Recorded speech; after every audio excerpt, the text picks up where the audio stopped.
Olá, sou Alex Romeira, está no ar o AprumaCast, você no prumo das melhores informações. E eu sou o João Arthur Casado e hoje vamos falar sobre um tema interessantíssimo que é o desenvolvimento rural. E para falar sobre esse tema, temos aqui o Dr. José Jaime. Doutor, se apresenta para a gente. Bom dia para vocês, tudo de bom? Obrigado pelo convite, de estarmos aqui hoje para poder fazer esse bate-papo. Como você falou, meu nome é José Jaime de Lima, sou engenheiro agrônomo, sou concursado do IDR Paraná, comecei na extensão rural por 22 anos e agora estou na gerência aqui da unidade de Paranavaí. Bacana, Jaime. Vamos começar então para você falar um pouquinho da sua história, onde você nasceu, onde você foi criado aí, para a gente entender um pouquinho mais de onde veio o Jaime. Eu sou da região, então essa é uma vantagem quando você vem trabalhar e você tem esse conhecimento da região. Sou nascido em Nova Londrina. Legal. E aí quando eu passei no concurso, eu comecei meu trabalho em Nova Olímpia, fiquei lá por 8 anos e meio, depois fui para Cidade Gaúcha. Cidade Gaúcha tive o privilégio de ser vereador, juntamente com o trabalho do IDR, vereador por 2 mandatos, então uma experiência muito boa, fui vereador de situação e vereador de oposição também, que traz os 2 momentos ali.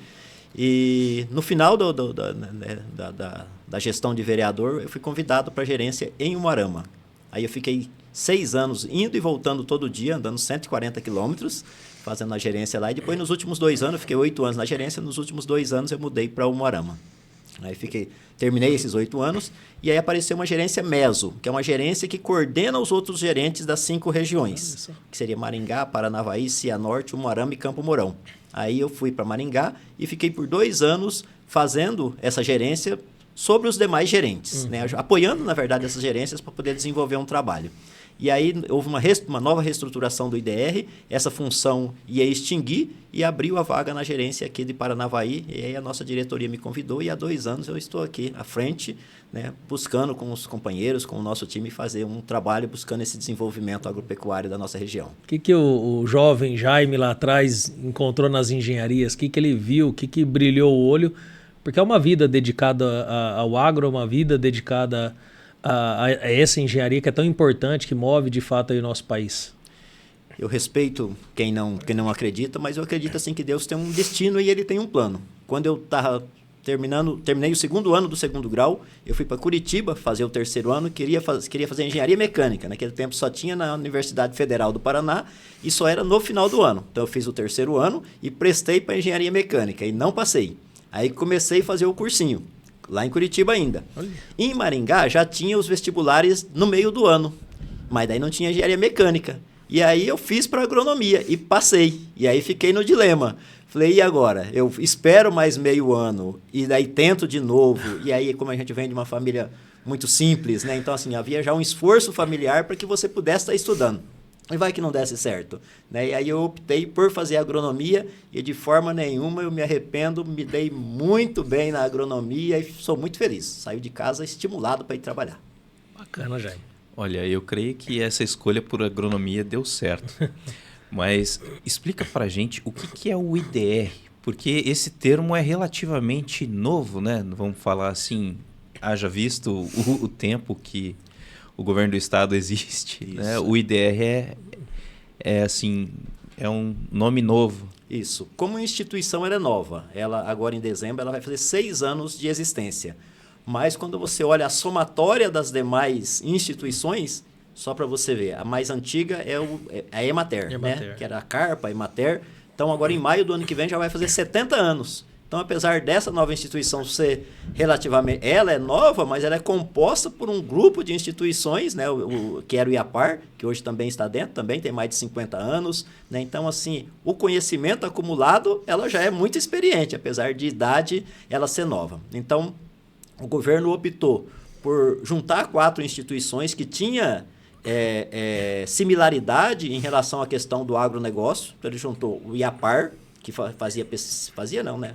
Mas agora dentro do IDR, fazia pesquisa agropecuária, a Emater, que prestava assistência técnica para o produtor, a Codapar, que tinha os maquinários, que fazia trabalho de extensão rural, tinha armazéns, e o CPRA, que é um centro de referência em agroecologia que estava em Curitiba, que tinha tudo a ver. Inclusive, os funcionários do CPRA eram todos funcionários da Emater, que estava lá dentro. Então, o governo optou por unir essas instituições no sentido de fazer um planejamento conjunto e daí a gente ficar mais robusto, porque daí você tem todas as áreas numa mesma instituição e também a questão da gestão. Enquanto cada instituição dessa aí tem 4 presidentes, mais os seus diretores e mais as suas gerências, né, simplificou e unificou essas instituições. Aí foi criado o Instituto de Desenvolvimento Rural do Paraná, que tem esse objetivo aí da gente buscar esse desenvolvimento com toda essa equipe, com todo esse time, com toda essa expertise que nós temos. Focando nesse desenvolvimento, que de fato é o papel, né, do IDR, qual que é o papel dele de fato para o produtor? O que ele soma, o que ele muda na vida desse produtor?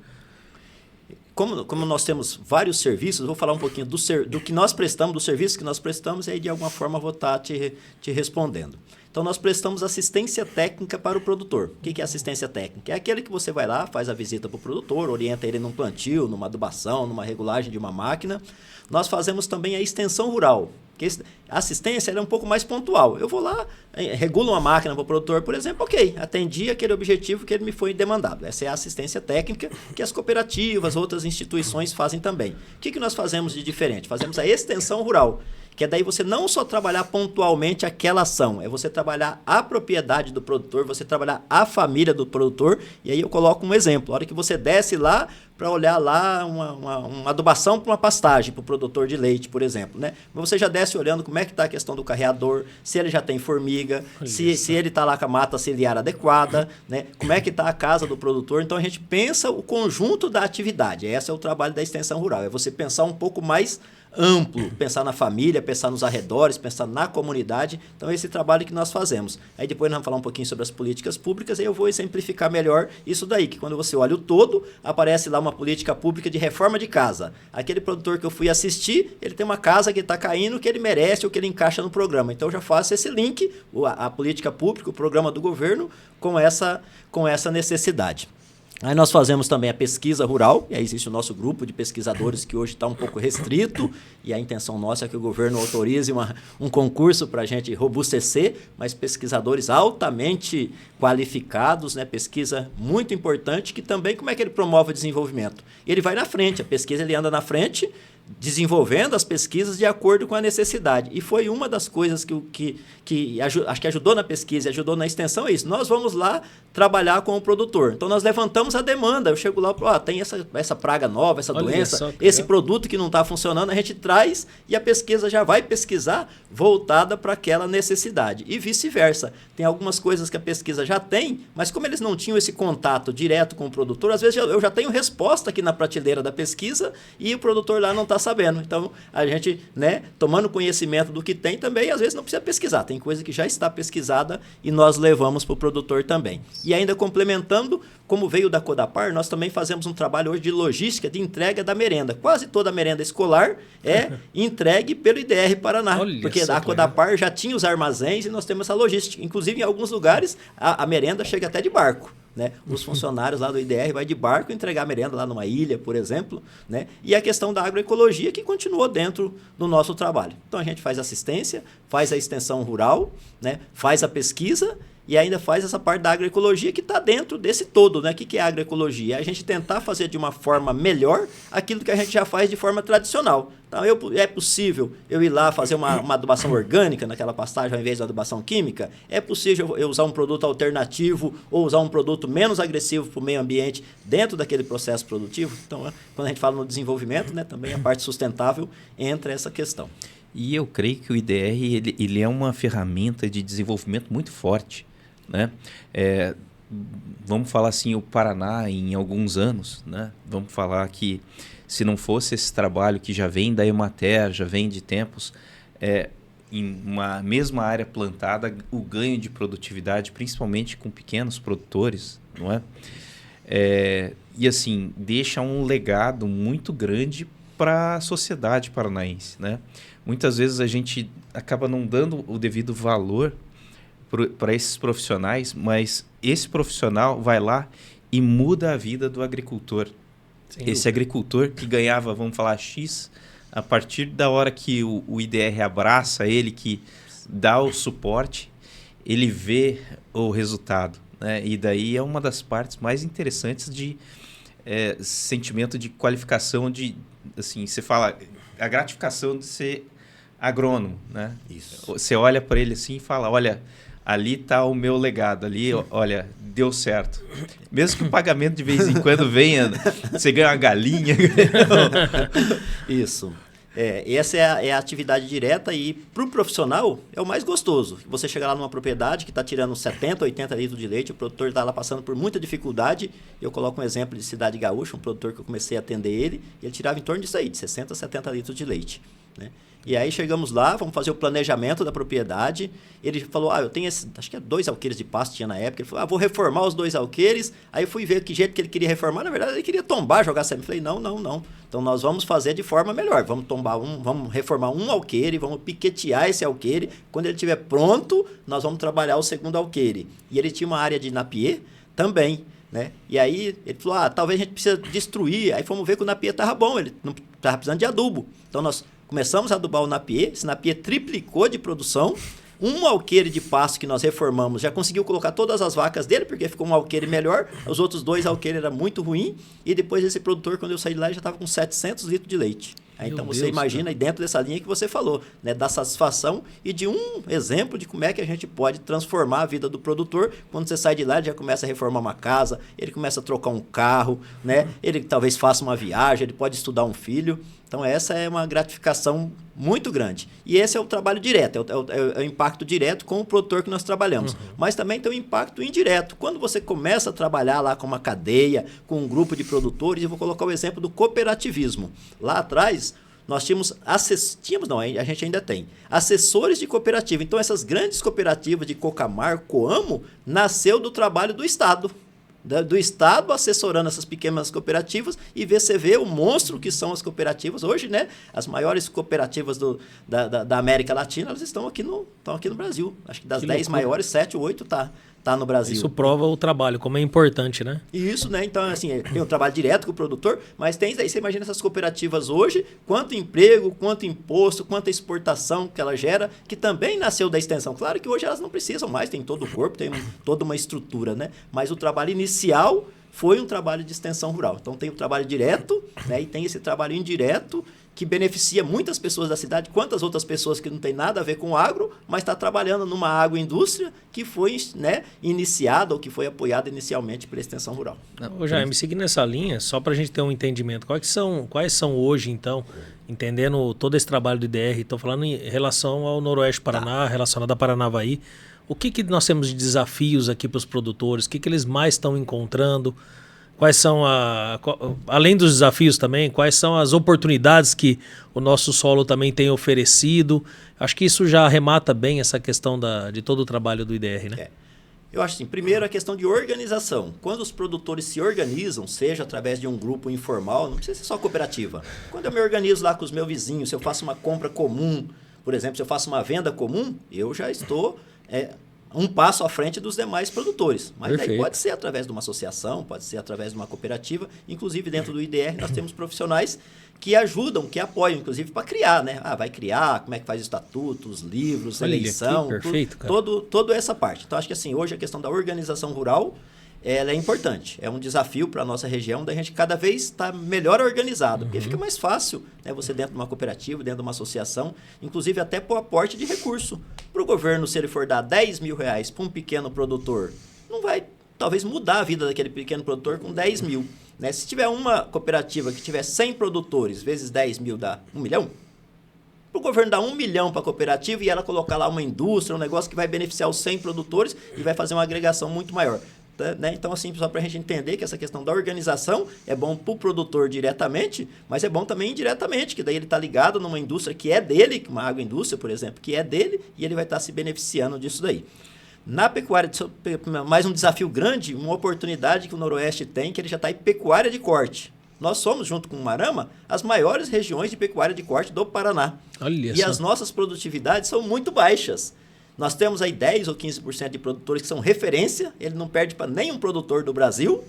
E do outro lado, nós temos 60% ou 70% de pastagem em degradação ou degradadas. Né? Então, assim, olha a oportunidade, se a gente só reformasse pastagem, hoje a gente, no mínimo, triplicaria a produção de carne na nossa região. Então, só desculpa a minha ignorância, João, nessa, porque assim, como que é esse trabalho DR em termos de custos? Como que o produtor procura esse trabalho? Porque me surgiu essa dúvida, só desculpa a minha ignorância aí com relação ao tema. Não, tranquilo. Então, assim, na questão da assistência, nós não temos custo. Então, Legal. Toda a nossa assistência ela é gratuita. Ela é preferencialmente para o agricultor familiar, para o pequeno produtor. Preferência. Mas nós atendemos médio e grande produtores também, inclusive na pecuária de corte, por exemplo. São médios e grandes, né? Não são todos pequenos produtores. Nós atendemos eles e não tem custo nenhum. O que tem custo, por exemplo, como existem as firmas de planejamento que vão fazer projetos, caso o produtor vai fazer um financiamento, nós também fazemos o projeto. Aí ele tem um custo de 0,5%. Então, se o produtor vai fazer um financiamento de 100 mil, ele paga R$500 num projeto que não fica para o técnico, que vai para a instituição, que vai juntar esse dinheiro e comprar computador, carro, outras coisas que vai reverter também, né, para a parte da extensão ou da pesquisa. Então, a gente não tem um custo... Então, quando ele precisa fazer todo esse financiamento, ele vai pagar um pequeno valor, que até parece ser simbólico meio que esse valor, né? Acho que com relação a ele pegar um outro profissional, fazer todo esse trabalho, acho que ficaria mais caro essa conta, né? Mas acaba sendo dessa forma, então, bem interessante ainda para o produtor. Sim, e é mais no caso do financiamento. Na caso da assistência em si, eles não pagam, não tem custo nenhum. Nossa, eu jurava que tinha um custo aí para você ter acesso a esse trabalho, porque é uma carteira de profissionais, de experiências. São quantos anos juntando todas essas instituições? Sim. De coisa que muitas vezes o produtor está sofrendo, né, João? E às vezes é uma coisa tão simples pro IDR estar resolvendo, já tem profissionais, já estão tarimbados aí até na região, entende as dores, e muitas vezes a pessoa está sofrendo, apanhando à toa, né? Mas eu creio que isso daí é uma questão de política pública, né? Vamos falar assim, por mais que outros profissionais cobrem mais, o foco do IDR, ele é mais o pequeno produtor. Né? Então, já levando para essa linha de política pública, explica para a gente um pouquinho melhor quais são as políticas públicas focais do governo hoje na parte agrária. Tranquilo. São muitos, não vai dar para discorrer todas, mas vou discorrer as principais que acho que dá uma ideia de como é que o governo, pensando essa questão da política pública, né, ele pensa os projetos, ele pensa os programas, já voltados para cada situação, para cada necessidade. Hoje nós operacionalizamos o PRONAF, que ele é do governo federal, mas o governo não tem uma equipe para poder operacionalizar. Então, nós operacionalizamos fazendo os projetos, acompanhando os produtores, para esse crédito que é mais barato, que é um crédito subsidiado, chegar lá no produtor. Então, hoje tem crédito até de 4% ao ano. Isso também produtor. Atende o pequeno? Atende. Preferencialmente. O PRONAF é para o pequeno. Tá? Então, o que é o agricultor familiar? Só para a gente caracterizar um pouquinho. É aquele que mora na propriedade, ou mesmo morando na cidade próxima, ele vai lá na propriedade e a principal mão de obra lá na atividade é dele. Então, não é só ter uma pequena propriedade. Eu tenho 5 alqueires, eu sou um agricultor familiar. Não. Se você tiver lá um material de construção, tiver 5 alqueires, você não é um agricultor familiar, que não é você que operacionaliza aquilo lá. E tem a questão da renda também. A principal fonte de renda tem que ser do meio rural. Então tem esse cruzamento de informação, senão também vira bagunça. Isso, né? Então para alguns programas do governo, por exemplo o PRONAF, então precisa ter esse arranjo e ele precisa se caracterizar nisso daí. Interessante. Agora, para ele receber assistência nossa, não necessariamente. Pode ser alguém que tem uma propriedade lá, vai nos demandar, nós vamos lá dar assistência para ele, independente se ele é agricultor familiar ou não. Né? Então, a gente falou que preferencialmente é o agricultor familiar, mas não temos uma restrição para poder atender. Aí, falando das políticas públicas, falamos aí do PRONAF, que é uma linha de crédito subsidiada, diferenciada para o produtor, para ele melhorar as atividades dele, tanto em custeio como em investimentos. Investimento até 10 anos de prazo, com até 3 anos de carência, então até 7 anos para ele poder efetuar os pagamentos com juros subsidiado. Nós temos o PA, que é um programa de aquisição de alimentos. Então, eu acho um programa bastante interessante, porque você já contrata com o produtor aquilo que ele vai produzir e já quem é que vai comprar aqueles produtos. Aí principalmente na linha dos hortifrutis, panificados, né, que é o lericultura, fruticultura ou panificados. Então, combina. Eu vou precisar de tantos quilos de alface, tantos de almeirão, tantos pães, né, e contrata com esse agricultor familiar, né, para ele poder produzir. Então, não é um subsídio. Aqui tem um preço médio, um preço que é pago justo, Sim. e o produtor que ele vai produzir, ele já sabe que vai estar casado, a comercialização já está garantida. Isso que eu ia perguntar, se tem um preço médio ali para ele também ficar tranquilo, né? Porque Ora- hoje vive essa sazonalidade no Isso. preço dos produtos, né? No agro, Então, isso aí. Tem uma tabela, a hora que contrata, ele já sabe o preço. Então, isso é importante, ele já sabe por quanto é que ele vai, Nossa, que ele vai vender. Deve dar uma paz para o agricultor isso, hein? Com certeza. Existe o PENAI, que é um Programa Nacional de Alimentação Escolar, que aí esse alimento vai para a merenda, que também é contratado ou com o produtor, mas normalmente são contratados com as instituições, com as cooperativas. Né? Por isso que eu falei da oportunidade do produtor participar das cooperativas, porque vai sair um edital, as cooperativas vão concorrer naquele edital, então o governo lá lança um edital, ou o município lança um edital, ó, então vai atender aqui com tantos 1.000 quilos disso, de feijão, de arroz, né, vários produtos. E as cooperativas vão concorrer naquele edital. Se elas ganharem, elas vão fornecer. A cooperativa é o aglomerado de produtores, então o produtor ele vai participar aqui do PENAI indiretamente, ligado na cooperativa que ele tá presente. Agora está para ser lançado, já era até para ser lançado no mês de final de outubro, mas não lançou ainda, o Coopera Paraná, que é um crédito direcionado para as cooperativas. Então a cooperativa faz um projeto de desenvolvimento da cooperativa, eu quero colocar uma despolpadeira, por exemplo. Eu quero colocar lá uma filetagem de peixe, eu quero construir um barracão, né? E assim por diante, eu quero colocar placa solar. Então tem N, né? Estou falando aqui, mas tem N linhas que ela vai fazer um projeto e aí ela vai concorrer dentro de um edital com pontuações. Quem tem mais produtores, quem tem mais agricultor familiar, quem tem mais mulheres, quem tem mais jovens, quem tem produção orgânica, tudo isso aí tem uma pontuação. Né? Então, aí nessa pontuação... Para trazer justiça, né, Jair? Isso é. E aí quem tem as maiores pontuações que ele é beneficiado, ele recebe esse recurso e ele não tem que devolver. O recurso é repassado... A fundo perdido. A fundo perdido. Hoje o pessoal nem gosta que fala fundo perdido, né? Mas é fica nessa linha mesmo. Fica parecendo coisa errada, né? Mas parece que se perdeu, né? Mas é nesse sentido. Então, assim, não tem uma restituição do valor. Ele entrega para a cooperativa, aquela cooperativa vai se desenvolver e vai desenvolver os produtores que estão no entorno dela. Citei alguns, mas a gente tem vários. A assistência técnica nossa, né? O IDR já é uma política pública do governo de assistência para o produtor. Seguindo nessa linha, o que é... Porque assim, a gente vem agora de um momento muito importante, principalmente em Paranavaí, que é discutir o futuro da nossa cidade. Nós estamos iniciando aí grandes projetos. Nós temos aí o Paranavaí Arroba 50, que está sendo capitaneado aí pela Prefeitura Municipal. E eu tenho certeza que o agro vai fazer grande parte de um projeto tão grandioso como esse. Quer pensar Paranavaí daqui 25 anos, quer pensar a nossa cidade lá na frente. O que o IDR ou o Jaime tá enxergando em termos de possibilidades para esse planejamento futuro?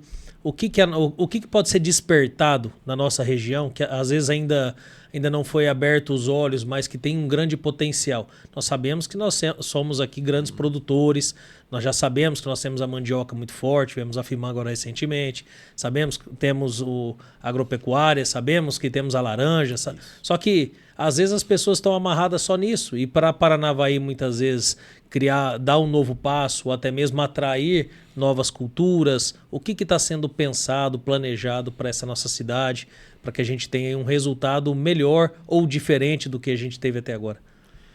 Como você colocou, hoje nós temos a pecuária, e aí ela não concentra na mão do mais pequenininho, né? É do médio para o grande produtor.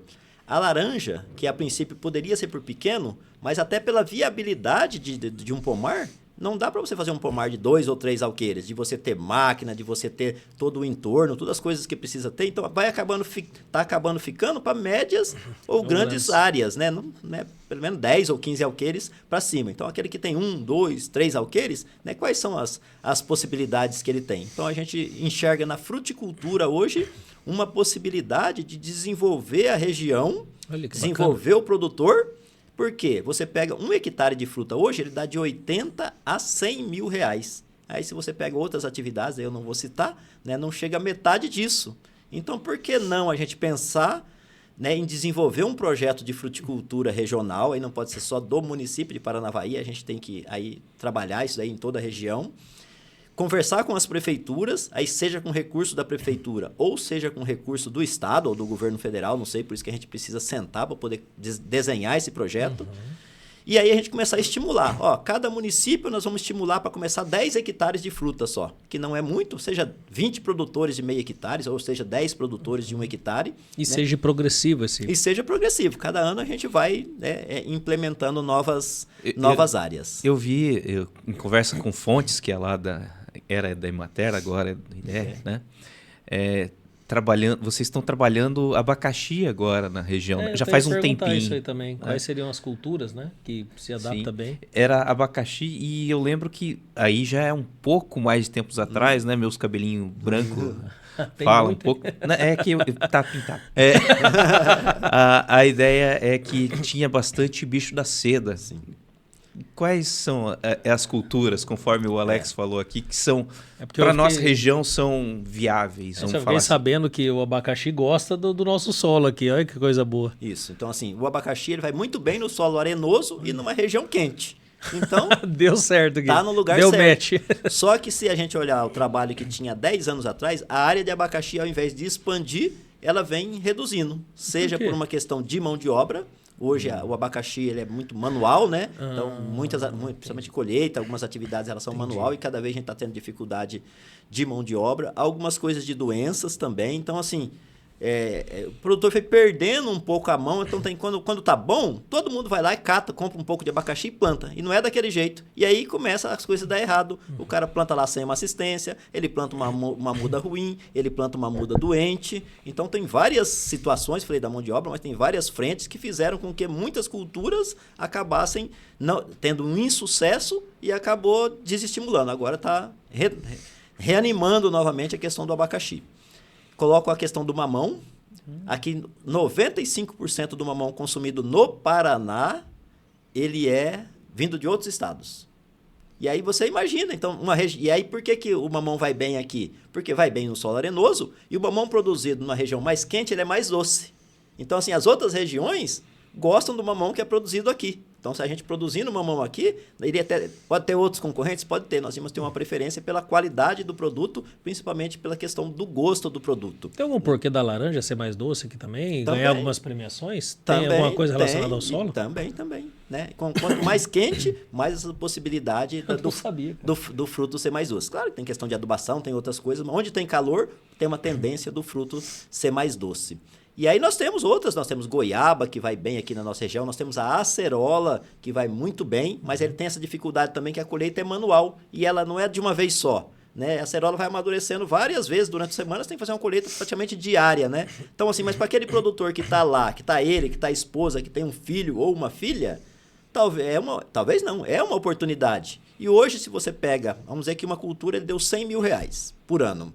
E 50 foi de custo. Então, ele ficou com 50 mil num hectare. Dividido por 12 meses, dá R$4 mil por mês. Ele vai trabalhar na cidade?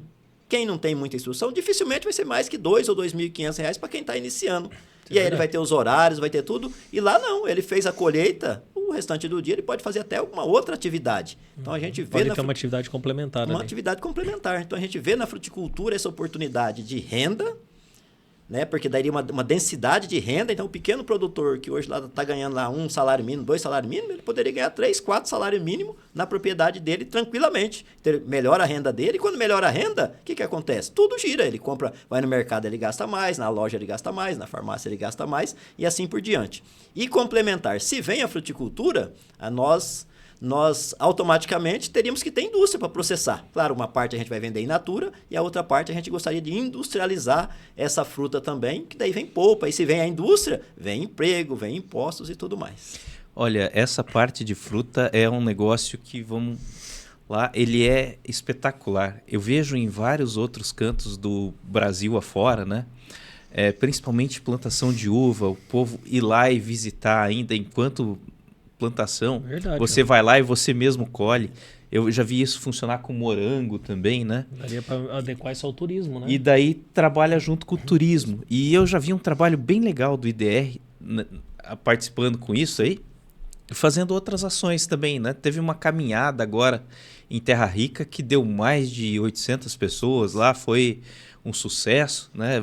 Vocês fazem bastante coisa na área do turismo, também é uma política pública diferente. Isso. Explica um pouquinho para a gente dessa área. o turismo rural é outra oportunidade que o produtor não enxerga. Por quê? Quando você está no dia a dia convivendo, você não consegue enxergar as belezas que tem na sua propriedade ou na sua atividade. Isso é verdade. Ele desce todo dia lá no fundo do sítio dele, tem uma cachoeira. Para ele é normal, às vezes ele até se criou, nasceu naquele sítio lá e já está lá com 50 anos. Nem vê graça às vezes. Nem mais. vê graça mais naquilo lá.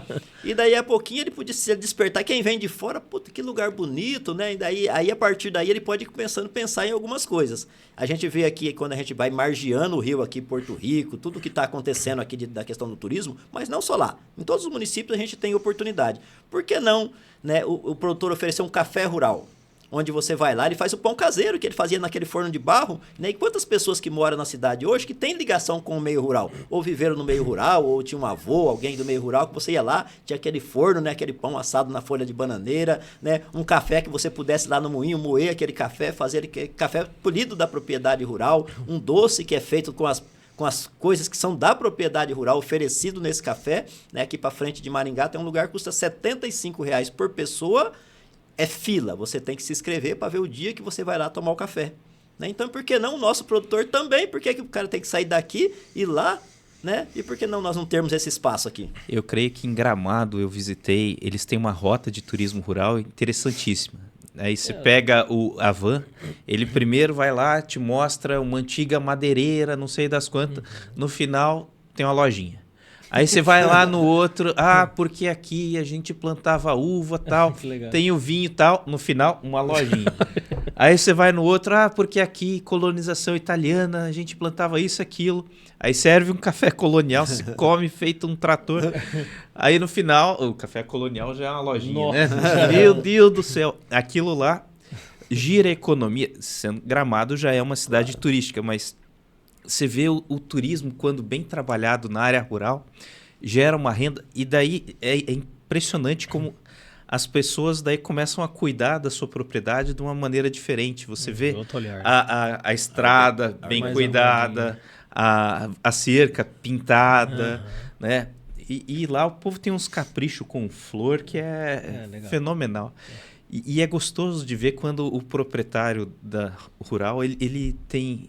Como é que fala? Carinho na sua propriedade. Paixão ali pela né? profissão. Né? E quanto menor a propriedade, mais fácil de fazer isso, no meu entendimento. Com certeza. E você pega aqui, Paranavaí, nós temos a queijaria Lita, né, por exemplo. Uma queijaria premiada que muitas pessoas aqui de Paranavaí não conhecem o queijo que é premiado fora e o pessoal daqui não conhece. Agora nós estamos trabalhando com eles também a questão do turismo.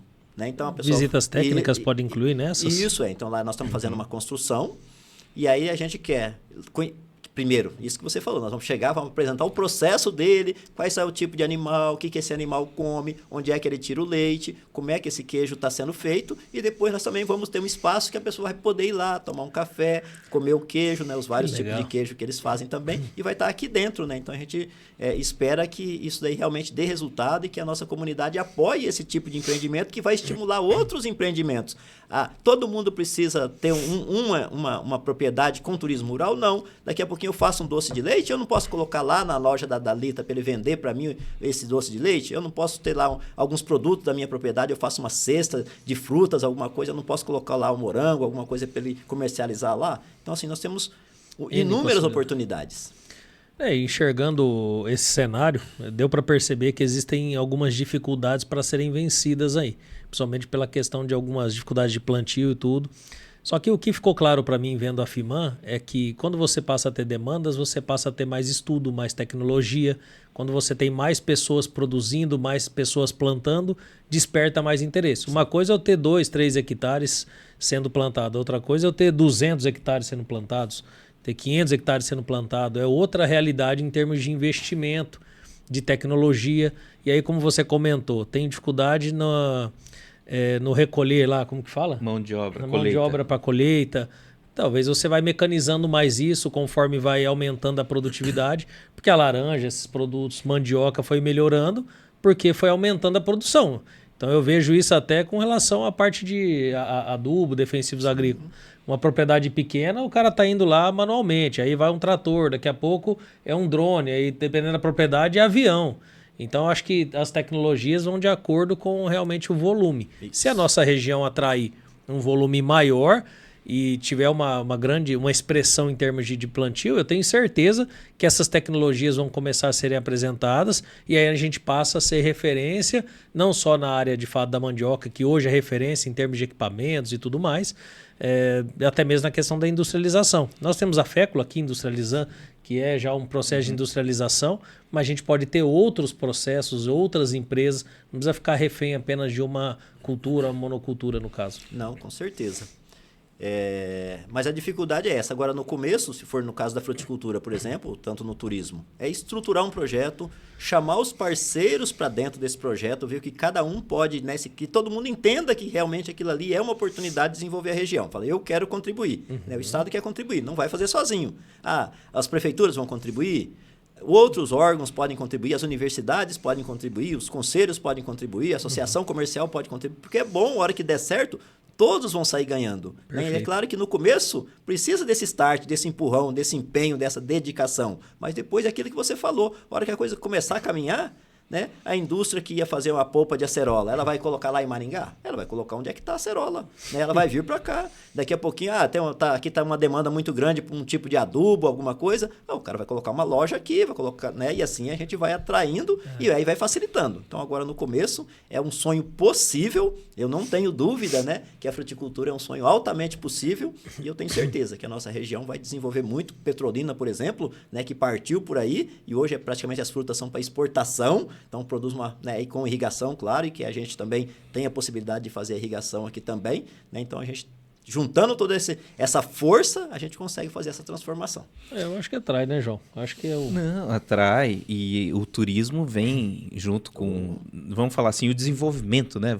O ideia desenvolvimento. Rural. Né? E pensar no futuro também, porque deu para sentir que são possibilidades do futuro aí, né? E você vê que eles têm alguns outros processos que ele aqui ainda foi colocando e, por exemplo, o pessoal aqui tem bastante cana, tem um povo que faz cachaça aqui na nossa região, tem um outro pessoal que trabalha com mel, né, que também é queijos artesanais, né, o Genésio fica feliz lá. Com certeza. O queijo Lita é porque a filha dele é Thalita, né?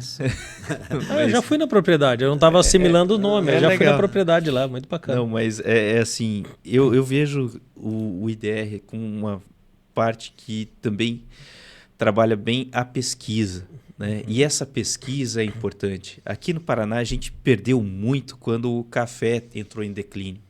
E foi a ajuda da Emater, à época, hoje IDR, que fez com que isso, vamos falar assim, o Paraná se reerguesse. Né? E daí, como que você vê... quem nos assiste aqui muitas vezes é acadêmico de agronomia ou está pensando, gosta da área de pesquisa.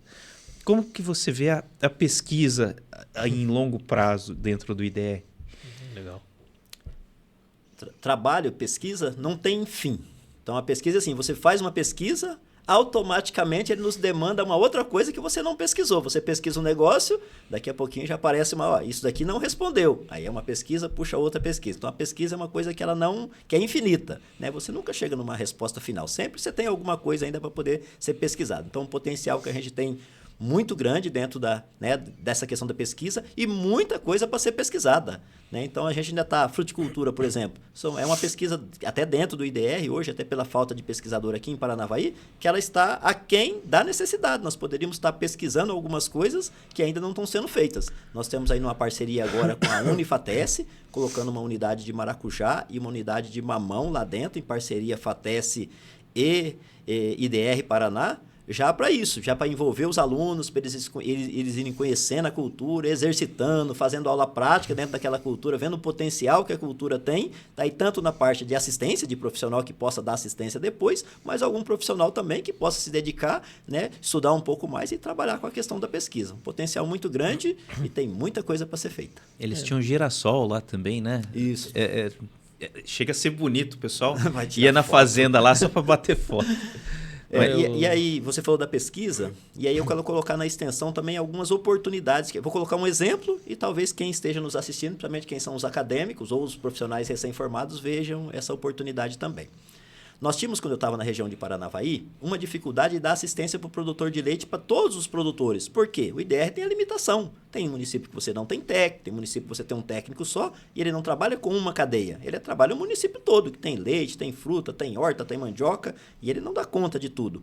E aí foi pensado, como é que nós fazemos para ajudar esse produtor com assistência técnica? Então, um grupo de recém-formados criou uma cooperativa de assistência técnica específica para leite. Então, ele só atende produtores de leite. Qual que é a metodologia? Naquele tempo, a Emater e o IAPAR treinaram eles numa metodologia. Como é que você vai chegar na propriedade, que dados que você vai tirar, como é que vai ser essa assistência, como é que vai ser essa questão da alimentação. Então, a metodologia que eles usam saíram do IDR, da Emater e do IAPAR, mas eles são autônomos, né? E aí, o que fez? Alguns laticínios, às vezes, contratam eles para assistir os produtores de leite do laticínio e alguns produtores contratam eles autonomamente. Ele vai lá, contrata ele para poder prestar assistência. E assim aí eu deixo essa ideia, né? Tem a do leite, e por que não daqui a pouquinho, se a nossa fruticultura crescer e a gente não tem pouquíssimos técnicos especializados em fruta na região. Uma outra coisa é capacitar. Se a gente vai fazer o projeto de fruticultura, atrair, né? Essa capacitação também tem que fazer parte do projeto. E por que não esses profissionais já começarem a pensar e se especializar nas frutas, que é potencial da nossa região? Porque a hora que você tiver os produtores, fala, o IDR não dá conta. Você paga lá tantos reais por mês para o cara te visitar, e é uma oportunidade, ao invés de todo mundo querer fazer concurso, que não tem concurso para todo mundo. E não tem emprego de grandes salários para todo mundo, né? E por que não esse profissional ele não ser um autônomo, né, um prestador de serviço, estou falando da fruticultura, poderia ser outra área, mas a fruticultura pensando nesse projeto regional. Fruticultura entra a irrigação também, né? Que é uma área que está em ascensão. Até aqui na nossa região, né? Tá tendo. Aqui Paranavaí é um polo de irrigação agora. É um polo de irrigação. Então, quer dizer, já tem conhecimento, já tem estrutura para orientação, para treinamento, para tudo isso, né? Sim. E referência, né? Então, o governo lançou na nossa região o Irriga Paraná, que é um programa do governo que vai apoiar o produtor nessa questão da irrigação. Hoje tem o Banco do Agricultor, o cara vai fazer uma irrigação, se for Pronaf, ele não paga nada de juro, ele paga o financiamento, mas ele não paga o juro, o governo paga o juro para ele. E se for grande produtor, 5% do juro o governo paga e ele paga a diferença do juro. Esse é o Banco do Agricultor. Agora está se estudando até de ajudar o pequeno produtor num valor. Eu vou fazer uma irrigação lá para fruta ou para horta, por exemplo, o governo vai dar um apoio para ele, vai dar um subsídio para ele para estimular a questão da irrigação. E vindo de encontro ao IDR, o que mais que ele pode fazer? Então, dentro do nosso polo de pesquisa aqui de Paranavaí, e é importante o pessoal saber, né, que aqui dentro da cidade de Paranavaí nós temos um polo, uma estação de pesquisa de 200 hectares, 80 alqueires dentro da cidade, que às vezes talvez a nossa comunidade não conheça ou não saiba, né? Então fica até aberto, aqueles que quiserem ir lá conhecer nosso polo de pesquisa, ele fica aberto também. E lá dentro agora nós estamos montando um centro de inteligência em irrigação. Então nós estamos lá agora com a montagem de um pivô, já fizemos a perfuração do poço, o reservatório, o pivô, essa semana nós testamos o pivô já também, e aí agora falta a parte elétrica dele, né, que vai tocar ele. E assim nós vamos ter um centro de inteligência em irrigação para começar a dar essas respostas, né? O cara que vai fazer um manejo do pivô. Então não é só jogar água em irrigação. Essa água tem que ser na hora certa, no momento, né? Tem um manejo do horário solo. Também. Horário, tem um manejo dos solos também. Não é só jogar água, tem que pensar no solo que vai receber essa água, na fertilidade, né? Então é isso que nós vamos trabalhar lá dentro, inclusive com nossos pesquisadores, para começar a dar essa resposta para o produtor, para que a irrigação realmente seja eficiente. Porque já aconteceu, da pessoa colocar um pivô e desativar, não valeu a pena. Mas não valeu a pena por causa do manejo. Só para encerrar, então, essa questão de planejamento, não tem como pensar no futuro. Eu, pelo menos, não consigo pensar sem pensar nos jovens. O que é pensado em nível IDR? O que é pensado para atrair o jovem? Porque a gente vê muitas coisas acontecendo nas cidades, nas pequenas cidades, que é o êxodo, né? Os jovens saindo das pequenas cidades e indo diretamente para os grandes centros. Infelizmente, essa é uma realidade. Isso é uma questão técnica. Nós temos perdido engenheiros, nós temos perdido os médicos, nós temos perdido várias áreas de especializações e, na minha visão, inclusive o campo também deve sofrer muito com isso. Existe um trabalho para atrair esses jovens. Eu falo no futuro de Paranavaí. Então, quando a gente fala daqui 50, daqui 100 anos, eu não vou ter esse produtor de 70, de 60 anos aqui, já não vai estar mais aqui. Então, quem que vai estar? Quem que vai cuidar do nosso campo? É óbvio que nós temos uma boa industrialização, é óbvio que a gente tem uma boa mecanização, isso já tem melhorado o olhar do jovem. Sim. Aí, né? Porque uma coisa é você pegar uma enxada e lá carpir, outra coisa é você entrar dentro de um trator, do equipamento com ar-condicionado, né? Já começa a melhorar. Mas mesmo assim eu ainda acredito que é um desafio, O desafio também ver essas pequenas propriedades que analisam sucessão familiar. Esses filhos, eles estão querendo se manter na propriedade? Ou sempre tem aquela cabeça do pai, filho, eu não quero mais essa vida sofrida para você, filho, eu quero que você estude, quero que você saia do campo. Isso tem mudado, nós temos tido uma visão diferente do campo. É possível ter uma mudança de mentalidade, é possível a gente pensar nesses jovens sendo produtivos, esses jovens sendo eficientes, realmente ganhando a vida, né? E realmente tendo uma boa vida, uma boa qualidade de vida no campo? Com certeza é possível. Nós teremos que primeiro trabalhar com os pais, para aqueles que ainda têm os filhos nas propriedades ou que saíram recentemente. Trabalhar com esses pais pela oportunidade. Às vezes o pai não tira um alqueire e fala, filho, esse alqueire é seu. Se for para ele ficar lá para ganhar 50, 100 reais no final de semana, o jovem não vai ficar, ele vai embora. Então os pais precisam pensar nessa mudança de mentalidade. Eu quero que depois... Nossa, que bacana isso aí. Eu quero que meu filho fique na propriedade, que ele toque aquilo que tem pai, que ele era meeiro de café, que ele era arrendatário de café, trabalhando, ele comprou um sítio de 5 ou 10 alqueires. E hoje não vai ficar nem um filho para tocar aquilo lá? Né? Então, assim, se ele der uma oportunidade para o filho vai tocar, porque quem é criado ali cria um gosto. Né? O campo é um lugar gostoso, um lugar de qualidade de vida. Então, primeiro, essa questão da mudança de mentalidade. Segundo, e aí dentro dos desafios, pensando no futuro, e aí até para os nossos empreendedores, para quem tem uma propriedade maior de 10, de 50, de 100 alqueires, por que não montar um condomínio de frutas e entregar para o jovem entregar pronto, porque ele não vai ter condições no começo de colocar a fruta lá dentro. E quem é o dono talvez não tenha condições de tocar. Por que não montar um condomínio lá de 1 hectare cada um e falar, jovem, se você voltar para trabalhar aqui, essa área é sua, aí depois as parcerias, as percentagens, daí é uma coisa para se discutir. Né? Mas seria uma oportunidade, o jovem viria, se ele trabalhar num hectare de fruticultura, em 2 hectares, alguma coisa assim, vai dar uma renda muito melhor do que ele ganha hoje fora, e as nossas propriedades iam ser produtivas. Aquela propriedade que hoje está lá, que dá 10 mil reais por alqueire, ia dar 100 mil reais. 200 mil reais. Eu tô vendo muito jovem voltar com formação já, voltando agora, principalmente a agronomia tomando corpo, saindo muitas universidades, muitas faculdades relacionadas. Então a gente consegue ver que esse jovem, esse filho, ele tá voltando com um pouco mais de conhecimento. E aí tem aquele choque, né, de realidade, a hora que o pai fala assim, não, eu tô acostumado a fazer desse jeito e eu não quero que você mete a mão aqui. Mas eu aprendi a fazer melhor. Não interessa. Seria quebrar os Tem isso costume, ainda? Né?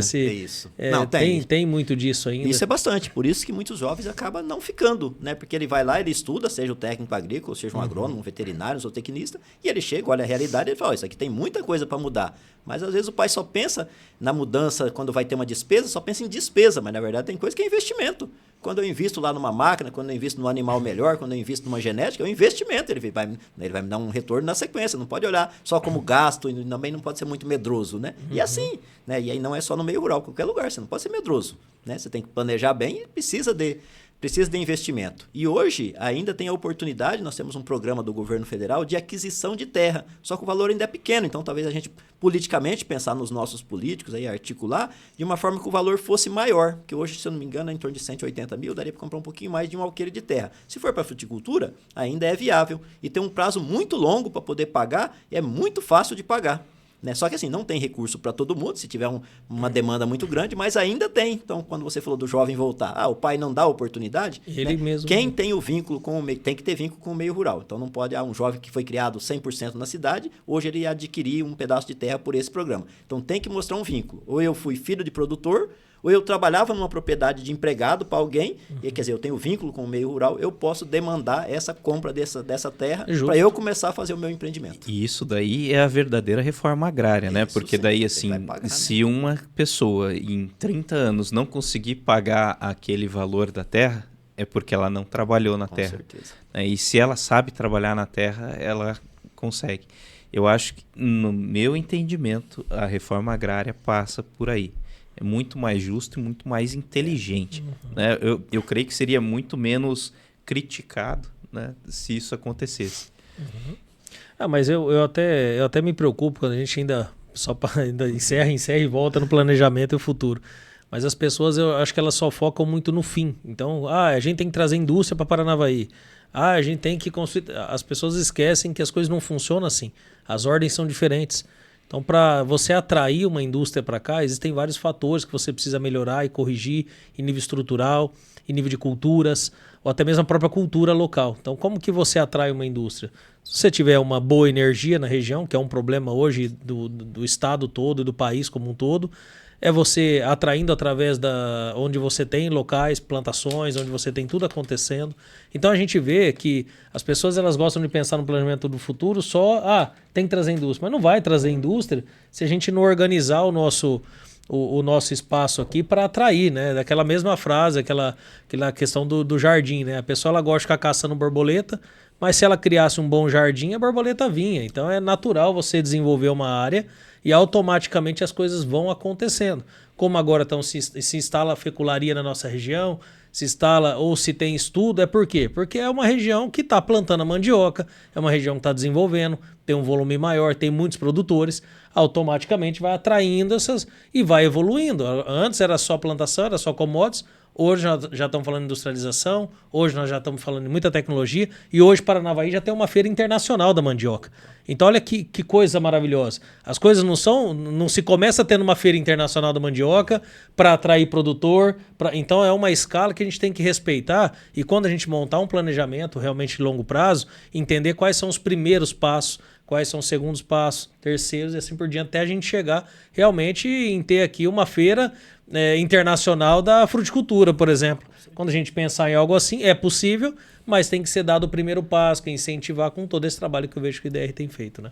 Não, só complementando a fala do Alex aqui, a ideia às vezes seria infraestrutura, né? Qual que é a infraestrutura que você vê que daria para a gente trazer aqui para a nossa região para melhorar essa vida no campo, né? Por exemplo, é muito difícil o cara vai lá conseguir uma mão de obra, aí a mão de obra lá tá, o homem vai trabalhar, a mulher fica em casa, mas a casa não tem uma internet, não tem isso, não tem aquilo, e ela já conheceu aquilo na cidade e a mulher no campo, fica, né? Mordendo o cérebro do cara e vai embora. Então, assim, quais seriam as infraestruturas que você vê serem necessárias a gente investir no campo hoje para que no futuro a gente consiga ganhar mais desenvolvimento, produtividade e segurar essa mão de obra, conforme o Alex falou assim, desse jovem que você acabou de comentar também? Eu quero pegar um gancho do que a Alex falou primeiro, depois eu vou entrar na sua resposta. Primeiro, os nossos gestores, eles pensam em voto. É meio natural. Onde que está a maioria dos votos? Estão na cidade. Né? Hoje 80%, 85% dos votos são na cidade. Né? E eles acabam pensando e esquecem do sítio. Você falou, como é que a gente traz empresas? Para começar, cada propriedade rural ela é uma empresa que já está instalada no seu município. Porque eu abandono as que eu tenho e fico correndo atrás de trazer uma empresa de 100, uma empresa lá com 100 empregos, por exemplo. Sendo que lá no campo, se eu tiver 50 propriedades com 2 pessoas, eu já tenho essa empresa lá instalada, que já está lá instalada. Então, como é que eu faço para poder apoiar essa empresa? Né? Então, essa é a primeira coisa. Nossos gestores têm que começar a voltar esse olhar pro meio rural também, legal. Porque quando você olha, principalmente as pequenas propriedades, não vou dizer Paranavaí especificamente, quando você olha a base da economia é o rural. Quando você vai nas secretarias, poucas têm uma secretaria de agricultura, muitas têm uma secretaria de agricultura que não tem uma equipe técnica. Eu só monto a secretaria da agricultura, coloco lá um secretário, mas ele não tem uma equipe para poder trabalhar. Aí como é que eu quero que o desenvolvimento aconteça? Eu fico correndo lá atrás de empresas para poder vir e não cuido daquilo que eu já tenho. Se eu fosse o governo, se eu fosse o governo, só vai dar recurso para a agricultura do seu município se você tiver uma secretaria de agricultura montada com equipe técnica. Porque daí ele enche a prefeitura de cargo de comissão, de um monte de coisa, então não é que não tenha dinheiro. Né? E quando você olha onde a galinha de ovos de ouro ali, você está matando ela de fome. Né? Então, assim, pegando um gancho naquilo que você falou da questão das indústrias. Outra coisa, o pessoal fala de indústria, mas você olha na nossa região e pensa nas indústrias que tem. Pensa na Prats, pensa nesse monte de fecularia que tem, pensa na GT Foods. Elas são o quê? São agroindústria. O que elas processam? Aquilo que vem do meio rural, que é o frango, que é a mandioca, que é a laranja, né? Então, que a gente tem agroindústria. Então, quanto mais você fomentar a base, mais você vai atrair ou vai crescer as agroindústrias que a gente tem. Então, os nossos políticos, né, eles precisam também ter esse melhor olhar voltado para o agro. E me preocupa, Jaime, ver isso, porque eu tive numa reunião junto com o pessoal da FIEP e a nossa região ela é uma região atrasada em nível de industrialização. Então nós estamos ali em penúltimo lugar, praticamente, em termos de industrialização, em termos regionais. Então nós temos outras regiões muito mais industrializadas que essa região noroeste nossa. Ou seja, a gente não pode enxergar isso como algo ruim. Tem que enxergar isso como um grande potencial, né, de atração, de atrair essas indústrias. Né? E agora eu quero responder ao João. Primeiro, começando pelas estradas. Quem quer ficar lá no meio rural, se o dia que você quer vir na igreja, se choveu, você não vem, ou chega aqui com o carro todo desgramado. Barro. Quem quer ficar lá, né, ou você tem um problema de saúde, né, e o dia que está chovendo, seu carro não sai lá para poder chegar na cidade. Então, acho que começa pela questão das estradas, e hoje, né, esse governo, e agora com o nosso secretário Márcio Nunes, tem um programa muito grande, que vai investir em termos de 4 bilhões de reais em estrada. Todos os municípios do Paraná vão ganhar asfalto ou bloco sextavado, né? Então, o município que escolhe qual tipo de pavimento que ele quer, isso daí já ajuda muito, tanto na questão das pessoas, da qualidade de vida das pessoas, como na questão do transporte. Para mim chegar lá com adubo, para mim poder tirar esse frango que está numa propriedade, tirar o leite que está numa propriedade, né? Tem linhas de leite que o produtor recebe um pouquinho a menos, porque a estrada é tão ruim que o cara gasta muito tempo e o caminhão batendo lá, o cara já coloca lá essa linha despesa aqui. Com o caminhão. Isso, quem paga? É o produtor. Né? Por quê? Ele tirou 2 ou 3 centavos lá do custo do produtor, do que o produtor ia receber, porque ele gasta mais para poder chegar lá. Então, se a estrada fosse melhor, esse dinheiro ficaria no bolso do produtor. Legal. Você falou da internet, o governo está vindo agora com um programa de conectividade rural. O que ele quer?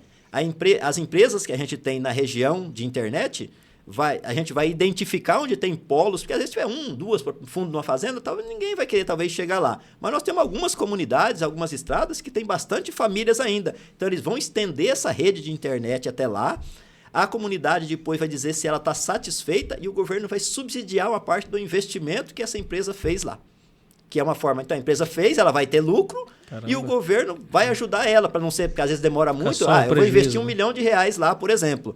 Mas vai demorar muito para me tirar esse dinheiro com aquele público que tem lá. Então o governo vai subsidiar, bancar uma parte disso. O Conecta Paraná, isso daí. Se não me engano, eles fizeram parcerias com a Vivo, com a Oi, com as empresas de telefone celular. E daí eles estão trocando o valor do ICMS por torres. E daí essas torres vão tirar aquelas manchas de falta de conectividade que o estado do Paraná tem e vão deixar, inclusive, o campo conectado. Então, isso daí já está funcionando. Esse ano foram feitas mais de 700 torres. No decorrer dos anos, os próximos anos aqui no estado do Paraná, o Paraná vai ficar... Joia. Isso. Até se tem, né? Starlink, essas coisas. Hoje o campo ele consegue ter acesso, mas ainda são valores um pouco mais altos do que você pagaria. Nós estamos falando de pequenos produtores, famílias mais simples, então não é tão simples, né? Hoje a pessoa fala, compra o Starlink, coloca lá, mas você tem opções ali de 200, 300 reais, 800, 900 reais, então não é assim tão simples para um pequeno produtor estar fazendo instalação. Estamos falando de pessoas simples, né? Nós estamos falando de pessoas que muitas vezes não têm esse recurso e tem que diminuir o máximo possível com o apoio do Estado, com o apoio dessas operadoras. Né? E hoje em dia tem alguns... irrigação, por exemplo, é uma irrigação automatizada, né? Mas precisa ter internet lá na propriedade para ela conectar e o computador mandar a informação que hora que ela liga, que hora que ela desliga, né? Os tratores, né? Hoje trator com GPS, com tudo mais, então tem várias tecnologias, mas a gente precisa da internet lá. E coloca um terceiro ponto, a gente poderia citar vários, né? Coloca a questão da habitação rural. Se hoje nós temos programa de habitação dentro da cidade... E o produtor por que o produtor rural não tem um programa de habitação num custo mais em conta para ele financiar, para ele pagar parcelas de 200 e poucos reais, igual as pessoas pagam aqui? Poderia até ser o Minha Casa Minha Vida, né? Estendido ao campo, né? Até mesmo que não tenha uma comunidade, você poderia fazer, pelo menos, abrir a aquisição de terreno em construção, né? Que seria financiamento da construção em si, com um juro mais reduzido. Tem, né? O Campo Fácil também, que é um projeto do CREA, que em parceria com a associação... Vamos falar assim, doa projetos tal para o pessoal construir no campo, mas concordo contigo. É carente mais programas na área de habitação rural. Nós já tivemos um tempo um programa do governo federal que fez várias habitações rurais e o produtor pagava R$1.000 e poucos. Então, assim, aí você estimula o cara que está naquela casinha lá caindo, você receber uma casa de alvenaria com qualidade. Uma coisa do jovem, né? Nós estamos falando do jovem. Também, uma casa boa, com estrada, com internet. E renda, oportunidade uma de renda. Boa. Para que sair da propriedade? Eu posso ser um agrônomo, eu posso ser um veterinário, não, eu acho que já começa a mudar aí. Só que é preciso muita política pública, né? É preciso de muito interesse. O campo ele gera uma qualidade de vida muito melhor. O pessoal na cidade está ficando, vamos falar assim, doente, né? Estressado. E o campo ele gera uma calma, que eu creio que vale muito a pena trabalhar lá. A gente já está um pouquinho à frente da hora horário, aqui, né? Olhando. Então eu vou pedir, Jaime, por gentileza, quais são as dicas, as suas considerações para aquele jovem que está querendo ingressar agora nesse mercado do campo? Nós estamos falando do estudante ou falando do jovem de maneira geral? Os dois. Os dois, né? Para os estudantes, né, falei dessas oportunidades que tem aí.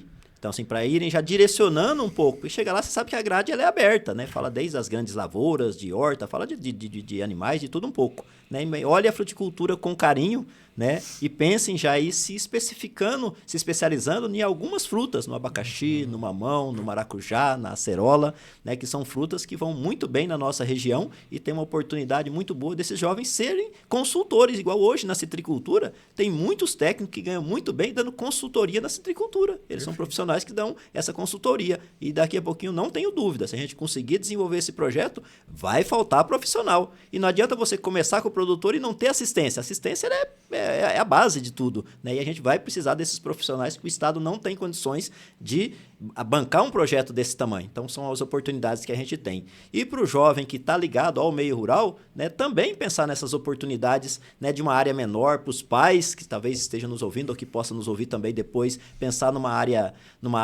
né, ceder uma área para o filho, dar uma oportunidade para ele também, que daqui a pouquinho o filho vai começar. Ele vai querer começar o filho quando ele vê que lá ele com 3 alqueires de pecuária de corte, o filho ganha 3, 4 vezes mais com 1 hectare de fruta.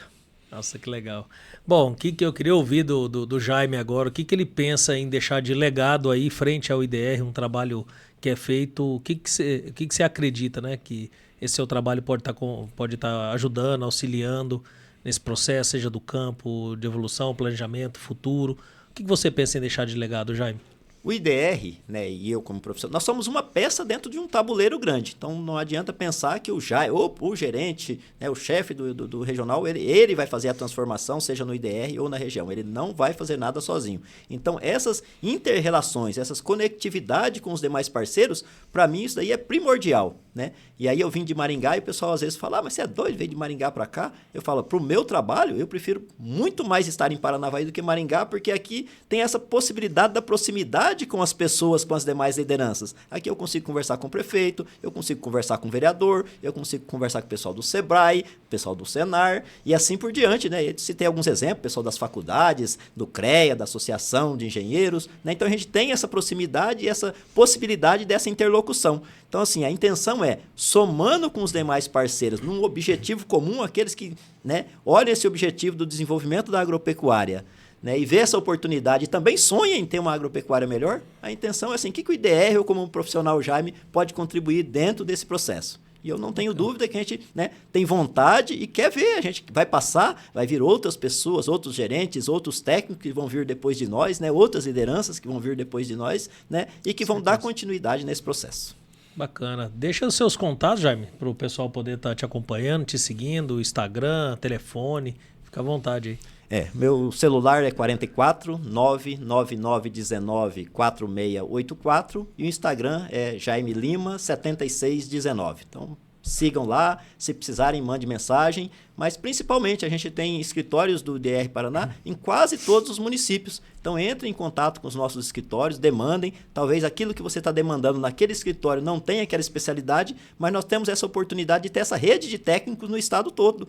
Daqui a pouco o cara quer uma coisa muito específica. Aí eu não tenho na região e eu vou demandar de outros e vice-versa. Muitas vezes outras regiões nos demandam, o profissional tal não pode vir nos auxiliar aqui em tal situação. Né? O profissional ele não é da região, ele está na região, mas ele é um profissional do IDR. Então, assim, sinta-se à vontade, busque o IDR Paraná, busque assistência técnica, que ela é a base de tudo. A assistência e a pesquisa ela é a base para a gente desenvolver a nossa região e agradecer essa oportunidade, esse momento de nós estarmos aqui, né? Poder dar esse recado, falar um pouquinho da nossa instituição, falar um pouquinho dos nossos sonhos, né? E colocar o sonho no ar aí. Aqueles que puderem abraçar, com certeza venham que a gente vai fazer um trabalho bem legal. Que bacana, Jaime.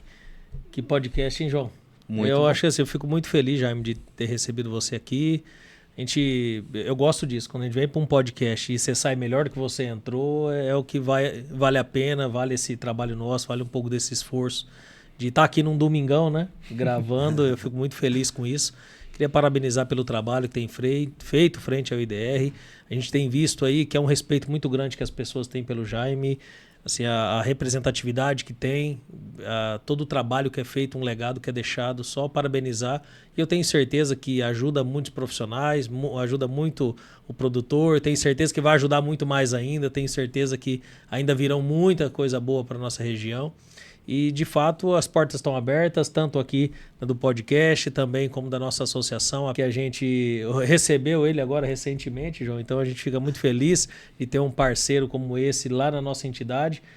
Lembrando que a nossa entidade agora está recebendo os engenheiros agrônomos. Então, isso é uma oportunidade muito grande de você que está se formando já vir fazer parte da nossa associação de profissionais, engenheiros, arquitetos e agrônomos também.